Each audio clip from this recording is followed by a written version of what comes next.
pehe sama belaka dia kok pehe super belaka dia kok. Assalamualaikum warahmatullahi wabarakatuh. Jumpa dengan saya pula dalam video san masa yang sekarang hari ni saya nak khabar wifaito pehe wijelah witahu wicerah, iaitu di segi orang ada bat pacaran bat sewadikan hendak tu tak ada kena daftar nama apa, tak ada kena long tebih apa. Mengikut ni contoh poster hok duk dalam klik ni. Mengikut ni yang satu ni. Yang dua kolekeng plus kau tak ni tu bagi orang biasa umur 16 nak lagi. Umur 16 nak lagi boleh daftar nama, boleh long tebian dalam app Pautan. Apabila dia buka 420 hingga sampai 420 ni, kita kena segera long tebian daftar nama. Sebab dia visit W20 juta sing.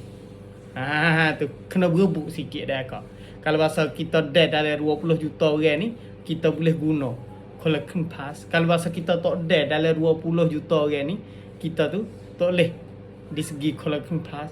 Sebab itulah masa sekarang hak penting kita kena download aplikasi Pautan, masuk dalam app kita, masuk dalam telefon kita ke sana tu untuk nak nanti daftar nama long tebian 420 hingga sampai 420 ni nak siapa ni.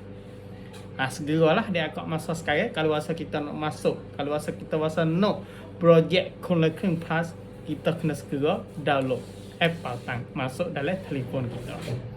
Ni yang kedua ni. Lepas tu yang tiga iaitu orang tak ada smartphone, orang tak ada telefon tangan kat sana tu, tak ada gopo lagi. Nyobai dari segi projek hak for dia kat sana tu tak ada lagi bagi KJS. KJS tak ada buat mari projek, tak ada mari program gopo untuk orang tak ada telefon tangan kat sana tu tak ada lagi lah. Kalau bahasa kita duduk dalam tiga ni, kita tengoklah dalam poster tiga ni, kita kena buat lagu mana, kita faham belakang dah, cegak belakang dah. Orang yang awal ada bab pacaran tu tak ada kena buat apa, nanti terima belakang.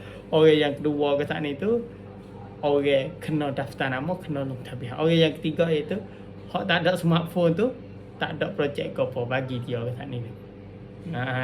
Tu tiga ni lah.